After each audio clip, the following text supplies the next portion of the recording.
हमारे बीच में अब उत्तर प्रदेश सरकार के डिप्टी सीएम ब्रजेश पाठक जी आ गए हैं। और देखिए, हमारे इस कॉन्क्लेव का नाम भी है Uttar Pradesh health conclave.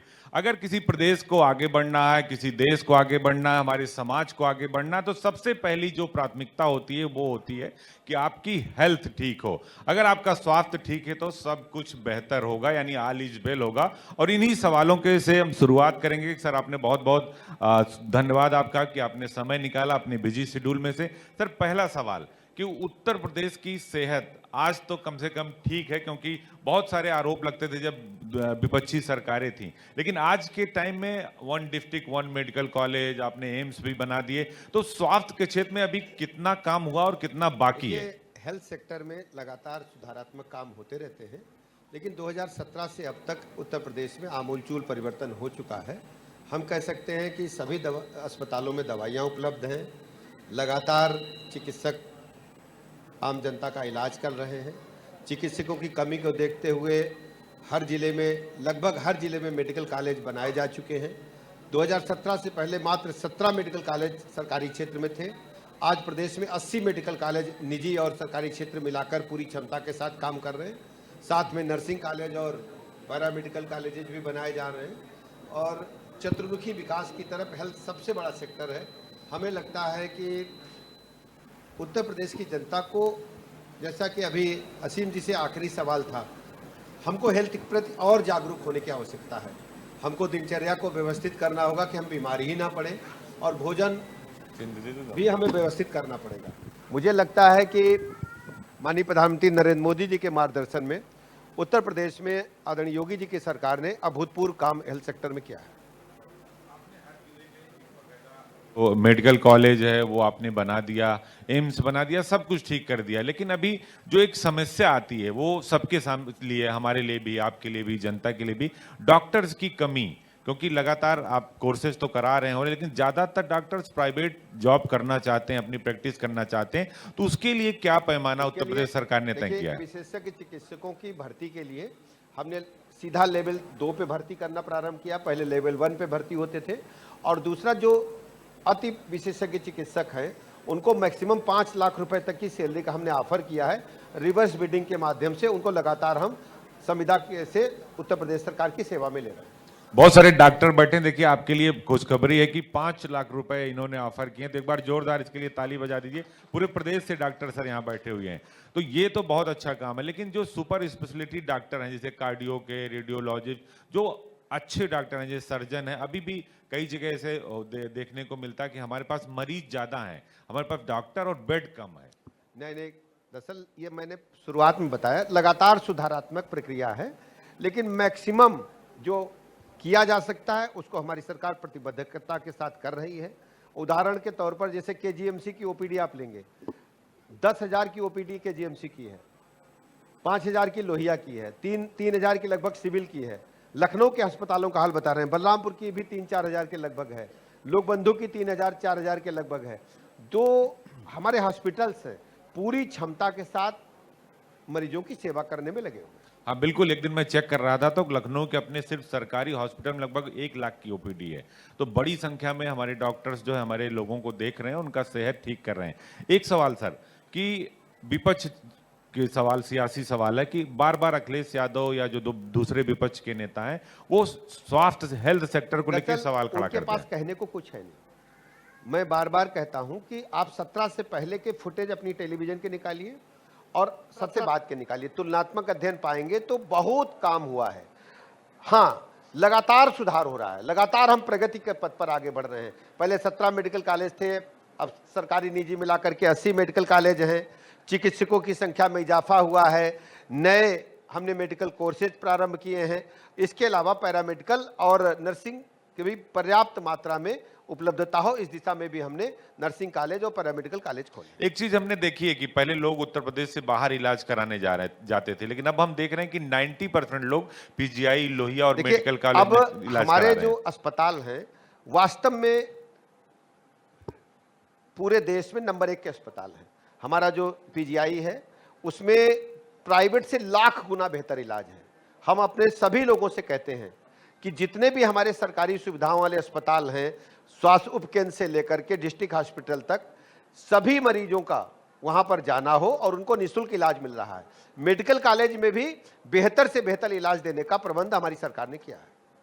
Sir एक सवाल आपसे कि जिस तरह से हम लोग हेल्थ सेक्टर में काम कर रहे हैं, आपने बताया भी, चूंकि आपके पास चिकित्सा शिक्षा भी है, तो जो हमारे डॉक्टर्स पढ़ के निकल रहे हैं, एमबीबीएस हैं, एमएस हैं, एमडी हैं, उनको भी ऑफर किया जा रहा है कि भाई आप निकलिए तो पहले सरकारी अस्पताल में 2 साल रहिए, अपने लोगों की सेवा करिए और देन आप प्राइवेट प्रैक्टिस करिए।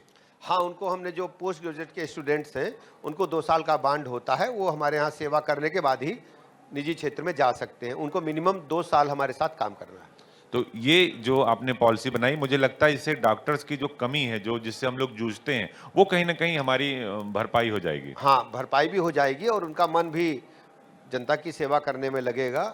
और इस प्रकार ढेर सारे जो स्टूडेंट्स हैं या चिकित्सक हैं, वो लगातार सेवा में बने भी रहते हैं। बेड सर, जैसे पीजीआई होता, कई बार हम लोग भी आप लोगों से सिफारिश करते हैं कि उनको भर्ती करा दीजिए, परिवार के लोगों को भर्ती करा दीजिए।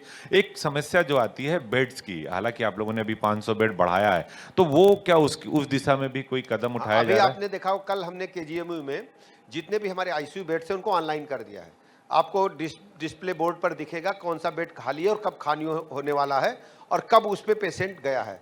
तो ऐसा हम सभी अस्पतालों में व्यवस्था करने जा रहे हैं, जिससे लोगों को दिखता रहे कि कब बेड खाली है और कब उनको उपलब्ध हो पाएगा। एक सवाल सर कि कोविड को लेकर फिर देश में चर्चा शुरू हो गई है, केसेस आने शुरू हो गए हैं। कोविड को लेकर उत्तर प्रदेश का हेल्थ डिपार्टमेंट, आपने हर जिले में ऑक्सीजन प्लांट और ये सब तैयारी हमारी पहले ही थी, तो अभी हमने इसको लेकर क्या प्रारूप तैयार किया? कोविड को लेकर कोई चिंताजनक बात नहीं है। इस बात का वेरिएंट खतरनाक नहीं है, केवल जुकाम बुखार सर दर्द तक सीमित है और 3-4 दिन में ठीक हो जा रहा है। केवल चिंता उन मरीजों की है जिन गंभीर रोगों से ग्रसित हैं या बुजुर्ग हैं, उन लोगों को सतर्क रहने की आवश्यकता है। बाकी कोई पैनिक जैसी स्थिति नहीं है, ऐसा विशेषज्ञों का कहना है।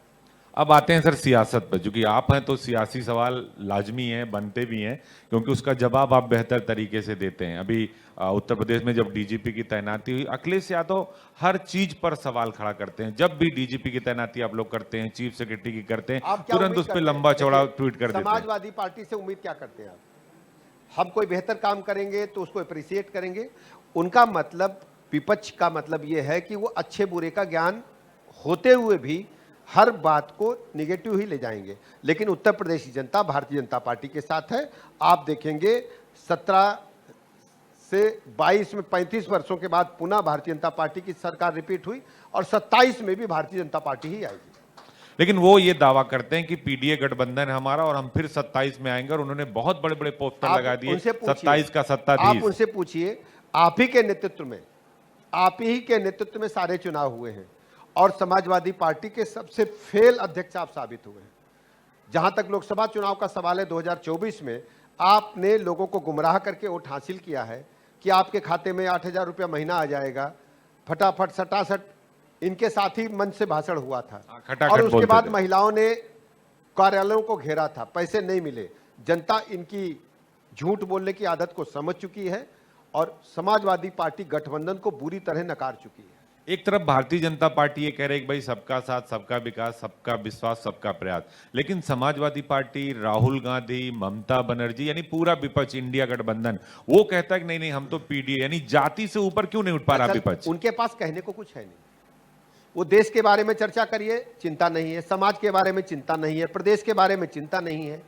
वो केवल एन केन प्रकारेण सत्ता हासिल करने का कोई बाईपास चाहते हैं, लोगों को गुमराह करके हासिल करना चाहते हैं। लेकिन प्रदेश की जनता बहुत ही समझदार है और जानती है सच्चाई क्या है। आज उत्तर प्रदेश में गुंडे, बदमाश, माफिया, लुच्चे, लफंगे जो समाजवादी पार्टी के आशीर्वाद से पुष्पित पल्लवित होते थे, वो प्रदेश छोड़ करके चले गए या जेल में सड़ रहे हैं। लेकिन आप जब कुछ भी करते हैं तो समाजवादी पार्टी सबसे पहले पोस्टर लगाती है। आपसे मैं पूछता हूं, जो विपक्ष करेगा क्या? अगर अप्रिशिएट करेगा तो उनको भारतीय जनता पार्टी की सदस्यता लेनी पड़ेगी। लेकिन सही बात का तो समर्थन करना चाहिए ना। देखिए, ये जो रचनात्मक विपक्ष होता था, रचनात्मकता उनके अंदर नहीं रह गई है। वो चंद कुत्सित मानसिकता वाले लोगों से घिरे हुए लोगों का एक समूह है विपक्ष, और विपक्ष के पास कहने को कुछ है नहीं। हर व्यक्ति अपना इतिहास बताता है कि हमने ये किया है और आगे ये करेंगे। जब जब वो कहेंगे कि हमारा इतिहास ये रहा है, तो पूरी तरह से वो इतिहास उत्तर प्रदेश को कलंकित करने वाला होगा। लेकिन जो आपने जब चाहे हत्या हो, डकैती हो, फिरौती हो, लूट हो, व्यापारियों से फिरौती वसूली, जब चौथ वसूली हो, बहनों माताओं पर अत्याचार हो, प्लाट मकान दुकान कब्जा करना हो, तो उसमें समाजवादी पार्टी का नंबर 1 पर नाम आएगा। नहीं, ये बात भी बुरी उनको खराब लगती जब आप लोग बोलते थे कि अखिलेश सरकार में जो जमीन सरकारी है वो आप जमीन एक काम हमारी करो, है। आप आंकड़ा निकालो और उसको प्रदर्शित करो, तुलनात्मक तालिका बना करके अध्ययन करके प्रकाशित करो। अभी हाथ कंगन को आरसी क्या, पढ़े लिखे को फारसी क्या, तो स्पष्ट हो जाएगा और पूरी दुनिया जान जाएगी। लेकिन आप लोगों ने जब सेना ने पाकिस्तान में घुसकर मारा, जो है हमारी सेना ने, सबको गर्व था, सारे लोग एक साथ थे, तो तब भी विपक्ष ने सवाल खड़ा कर दिया कि आप तिरंगा यात्रा क्यों निकाल रहे हैं सेना के सम्मान में। वो कह रहे हैं कि सेना को भी आप लोग भुना रहे हैं, वोट में परिवर्तित कर दे रहे हैं। इनसे पूछिए भारत माता का जय क्यों नहीं बोलते हैं? बोले, हमारा धर्म है, भारतीय जनता पार्टी एकमात्र पार्टी है जो राष्ट्र को प्रथम मानती है। भारतीय जनता पार्टी ही एकमात्र पार्टी है जो पहले देश है बाद में पार्टी मानती है, और हमने ये दिखाया है देश की जनता को। आपको पता है जब देश में इमरजेंसी लगी थी, कांग्रेस ने इमरजेंसी देश पर थोपा था, तो भारतीय जनता पार्टी ने पूर्व में जो जनसंघ नाम होता था उसके नाम को समाप्त करके जनता पार्टी में शामिल होकर के दिखा दिया कि देश पहले है बाद में पार्टी है। समय आएगा तो जो व्यक्ति है वो अपने आप को इकाई न मान करके पार्टी को प्रथम मानता है और पार्टी पहले देश को प्रथम मानती है। यह है भारतीय जनता पार्टी का। लेकिन वो तो ये बात कहते हैं कि चाहे वो राम मंदिर का मसला हो, चाहे विश्वनाथ मंदिर का मसला हो, चाहे कृष्ण मंदिर का मसला हो, बीजेपी डराती है धर्म के नाम पे समाजवादी पार्टी को। आप इनसे पूछिए, कांग्रेस और समाजवादी पार्टी दोनों से पूछिए, आज के 300 बरस पहले रानी अहिल्याबाई होलकर का जन्म हुआ था। कश्मीर से लेकर कन्याकुमारी तक रानी अहिल्याबाई होलकर ने मंदिरों का जीर्णोद्धार कराया, नए मंदिर बनवाए, कुएं खुदवाए, बावली बनवाए, महिलाओं को आत्मनिर्भर बनाने के लिए महेश्वर की साड़ियों को चलन प्रारंभ किया, भूमिहीनों को जमीन दी, 3 बंदूकें होती थी मालवा में उनके सेना में, 3 से बढ़ाकर 500 उनकी संख्या की। उनका इतिहास, एक बेटी का इतिहास देश की जनता के सामने क्यों नहीं रखा? यह भारतीय जनता पार्टी माननीय मोदी जी हैं कि जो हमारे सनातन संस्कृति को चरमोत्कर्ष पर जिस बेटी पहुंचाया उसके इतिहास को जन जन तक पहुंचाने का काम भारतीय जनता पार्टी माननीय ये दर्द भी तो उनको, और इनसे पूछिए, समाजवादी पार्टी से भी पूछिए, कांग्रेस से भी पूछिए कि भारतीय जनता पार्टी जो आज कर रही है, कल आप जब पावर में थे, कांग्रेस पार्टी का लगातार इस देश में आजादी के बाद शासन रहा है, कभी उन्होंने इस बारे में सोचा? समाजवादी पार्टी गठबंधन में शामिल रही कांग्रेस के, उनसे पूछिए कभी इस सब्जेक्ट को उठाया कि देश में जो भारतीय संस्कृति को उत्थान की ओर ले जाने वाले लोग थे, राजा थे, उनके इतिहास को क्यों तोड़ा मरोड़ा गया, क्यों छुपाया गया? वो तो कहते हैं कि अखिलेश यादव खुद ही कहते हैं कि इतिहास नहीं बदलना चाहिए, इतिहास, बीजेपी इतिहास बदल दे रही है। क्या बात करते हैं? जो आक्रांता थे उनके इतिहास को हम पढ़ाने का काम करें, जिन लोगों ने भारत की संस्कृति को तोड़ा मरोड़ा उनको इतिहास को हम आगे बढ़ाने का काम करें? यह भारतीय जनता पार्टी के काम नहीं है। भारतीय जनता पार्टी राष्ट्र को प्रथम मानती है और भारत माता की, उनको इस बात का भी डर है कि आप अंबेडकर को अपना ले रहे हैं, आप अहिल्याबाई को अपना रहे हैं, आप महाराजा सुहेलदेव को अपना ले रहे हैं, छत्रपति शिवाजी को अपना ले रहे हैं। भारत में जन्मे महापुरुष भारत माता की संस्कृति के लिए, भारत माता की रक्षा के लिए अपनी प्राणों की बाजी लगा दिए। बाबा साहब भीमराव अंबेडकर ने भारतीय संविधान की रचना से पहले जो संघर्ष किया, कि भारत के लोग उसे भूल सकते हैं? ये समाजवादी पार्टी के लोग हैं जो बाबा साहब भीमराव अंबेडकर के अनुयायियों को केवल वोट का पार्ट समझते हैं। जब प्रमोशन इन रिजर्वेशन की बात आई तो पार्लियामेंट में बिल फाड़ने का काम समाजवादी पार्टी की सरकार में इनके संसद सदस्यों ने किया था, तो गठबंधन की सरकार थी। और सुप्रीम कोर्ट में पैरवी करके हमारे जो दलित समाज के भाई बहन हैं उनको रिवर्ट करने का काम किया था, एक्सीएन से जेई बनाने का काम किया था, एसडीएम से तहसीलदार बनाने का काम किया था। पूरा देश जानता है कि समाजवादी पार्टी मुलायम सिंह नेताजी की सरकार में हुआ था। मैं कहता हूं समाजवादी पार्टी दलित विरोधी है, पूरा देश जानता है। लेकिन उन्होंने अपना एक बहुत अच्छा सा पोस्टर लगाया समाजवादी पार्टी के बाहर, आधा अखिलेश जी थे और आधा अंबेडकर जी। देखिए, बाबा साहब भीमराव अंबेडकर की बराबरी कोई नहीं कर सकता है। यह समाजवादी पार्टी के लोगों की कुत्सित मानसिकता है। बाबा साहब भीमराव अंबेडकर की बराबरी कर पाएंगे? लेकिन आपसे बहुत प्रेम करते हैं अखिलेश जी। देखिए, मैं आपको अजीत जी स्पष्ट कर दूं, उत्तर प्रदेश के चतुर्मुखी विकास के लिए, उत्तर प्रदेश राज्य को पूरे राष्ट्र में नंबर 1 पर लाने के लिए हमारी सरकार काम कर रही है। पानी, बिजली, सड़क, स्कूल, अस्पताल, कानून व्यवस्था, प्रतिबद्धता की प्रथम श्रेणी में शामिल है। आप देखते होंगे उत्तर प्रदेश में सर्वाधिक एक्सप्रेसवेज वाला कोई स्टेट है तो आज उत्तर प्रदेश है। 47 योजनाओं में आप नंबर 1 है, 47 योजनाओं में। उत्तर प्रदेश की सड़कें 17 से पहले का फोटो मंगा लीजिए, आज का तस्वीर मंगा लीजिए। आपकी गति बढ़ गई है, आपकी गाड़ी जहां 50-60 की स्पीड से चलती थी वो 100 और 90 की स्पीड में गाड़ी चल रही है। ये बत्ती जो जल रही है, उत्तर प्रदेश के 75 जिलों में मात्र 2-4 जिलों में बत्ती आती थी, या तो आती थी जो इनके जिले हैं, जो गृह जनपद के जिले हैं जहां हवाई पट्टी बनाई इन्होंने, और या तो बड़े मियां के जिले में बिजली आती थी। आप हवाई पट्टी नहीं चला रहे हैं। 75 के 75 जिलों में बराबर बिजली मिल रही है 24 घंटा जी हेडक्वार्टर पर, तहसील मुख्यालय पर 22 घंटा, गांव में बराबर बिजली मिल रही है। किसानों को अलग फीडर बनाकर सिंचाई के लिए निःशुल्क बिजली देने का काम हुआ है। पहले 17 से पहले समाजवादी पार्टी की सरकार में एक हफ्ता बत्ती दिन में आती थी, एक हफ्ता रात में आती थी। यही तो दर्द है। और मैं बता दूं, स्कूलों का हाल बुरा हाल था। बेसिक शिक्षा स्कूल तबेले बनाकर के रख दिए थे, बाउंड्री वाल नहीं थी, बिल्डिंग जर्जर हो रही थी। कायाकल्प योजना में 95% से अधिक स्कूल बेहतर, मांटेसरी स्कूल से बेहतर हैं। निःशुल्क पाठ्य पुस्तकें, निःशुल्क ड्रेसेज, जूता मोजा। आज हम कह सकते हैं बेसिक शिक्षा के स्कूलों में 1,92,00,000 बच्चे उच्च कोटि की शिक्षा ग्रहण कर रहे हैं। समाजवादी पार्टी के शासनकाल में मात्र 1,12,00,000 बच्चे थे। ये आंकड़े मैं आपको दे रहा हूं। उच्च शिक्षा में हमने दुगनी यूनिवर्सिटीज बनाई है। आज हमारे पास लगभग 50 यूनिवर्सिटीज हैं।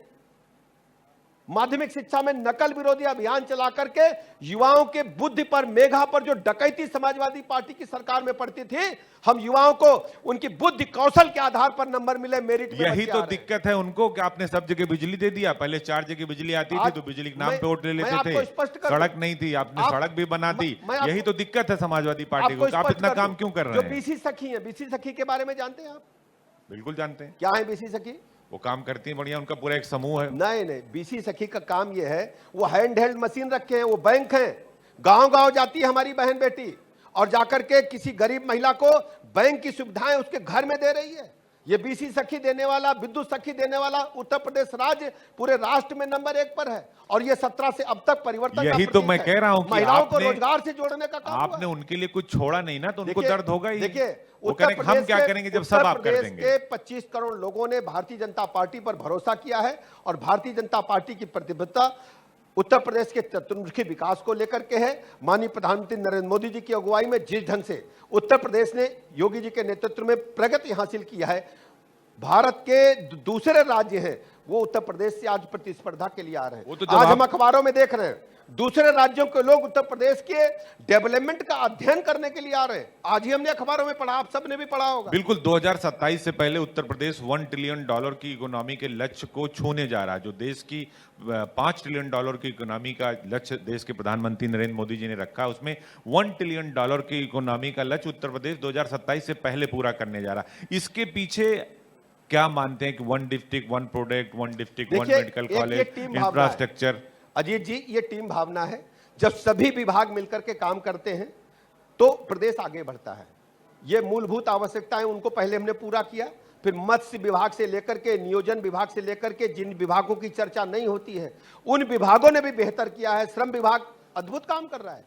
श्रम विभाग में हमारे श्रमिकों का रजिस्ट्रेशन संख्या हमने कई लाख गुना बढ़ाने का काम किया है। लाखों श्रमिक हमारे पास रजिस्टर्ड हैं, उनको निःशुल्क मकान मिल रहे हैं, उनकी बेटियों की शादी हम कर रहे हैं।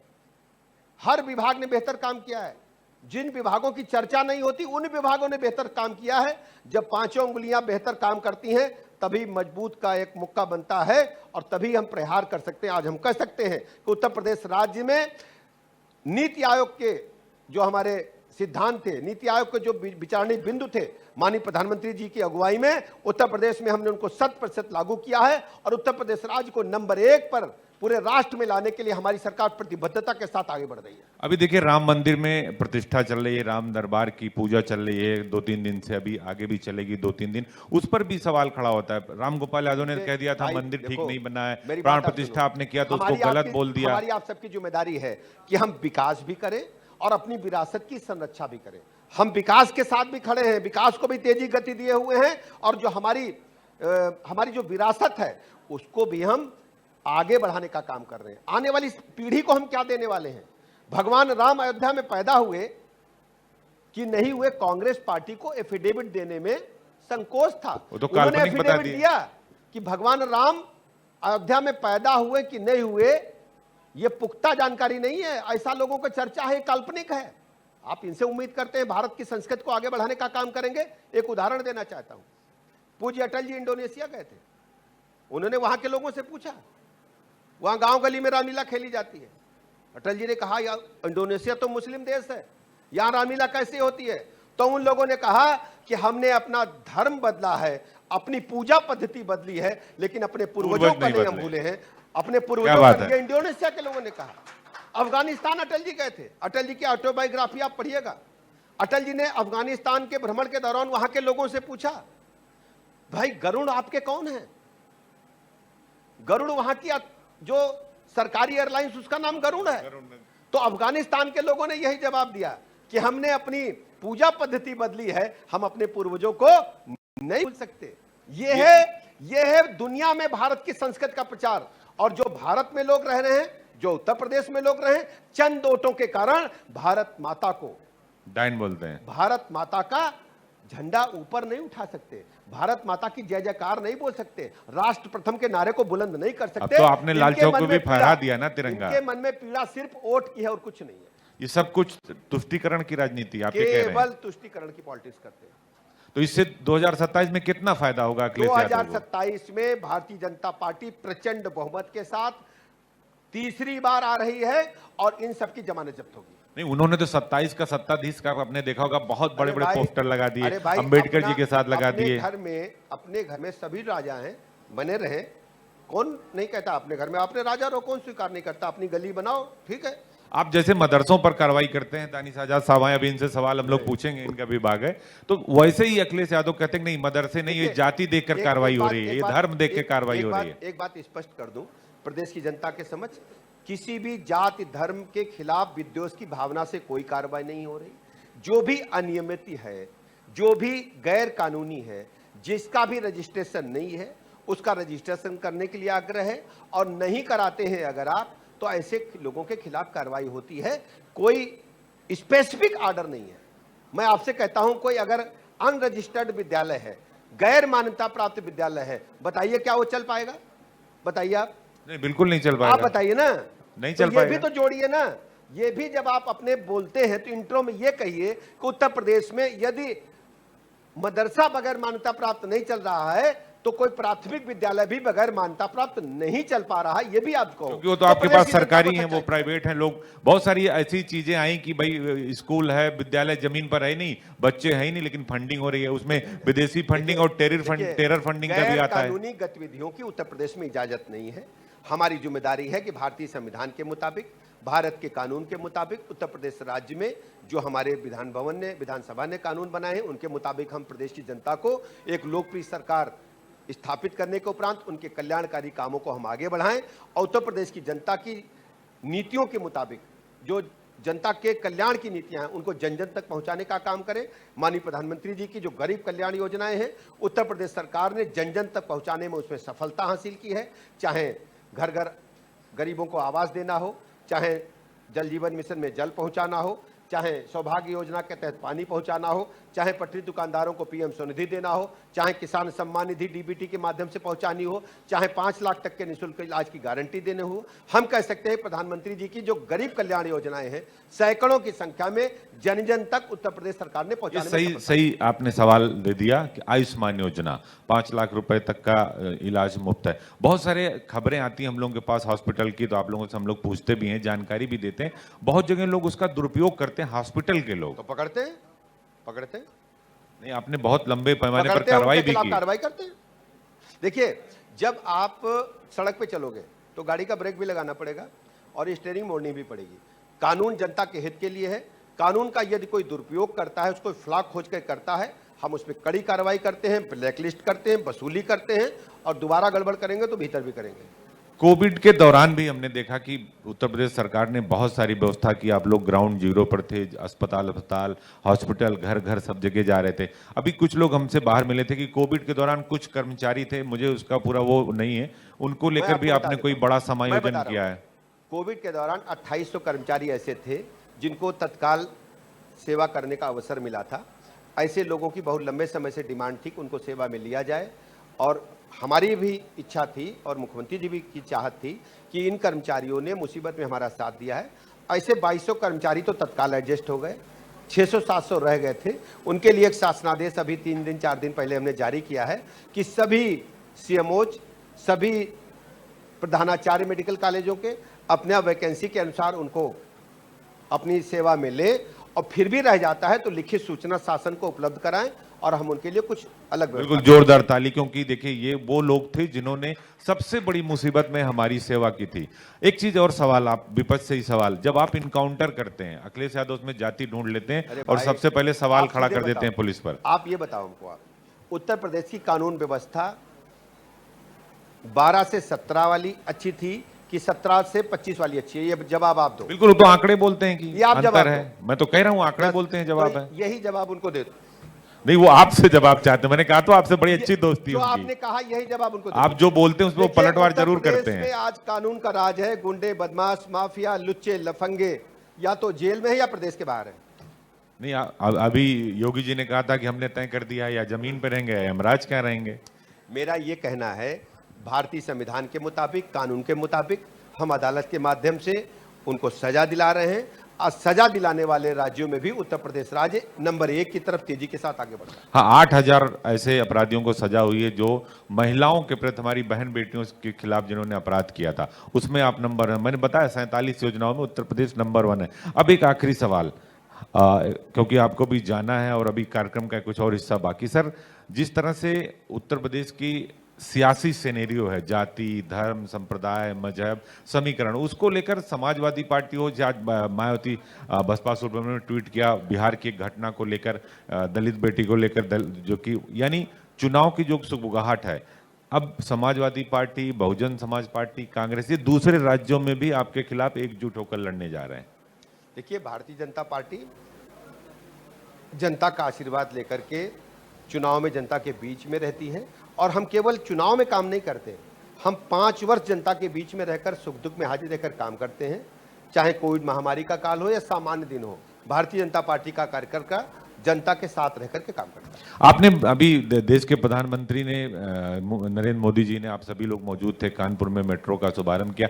वो भी अखिलेश यादव को बुरा लगता है, वो सब चीज कहते हैं को मैंने किया, आप सिर्फ फीता काट रहे हैं। ये सरकार सतत प्रक्रिया है। अगर आज हमने नींव रखी है और कल को जो इमारत खड़ी होगी, तो सरकार एक सतत प्रक्रिया बदलती रहती है, और जो अच्छा काम करेगा जनता उसे आशीर्वाद देगी।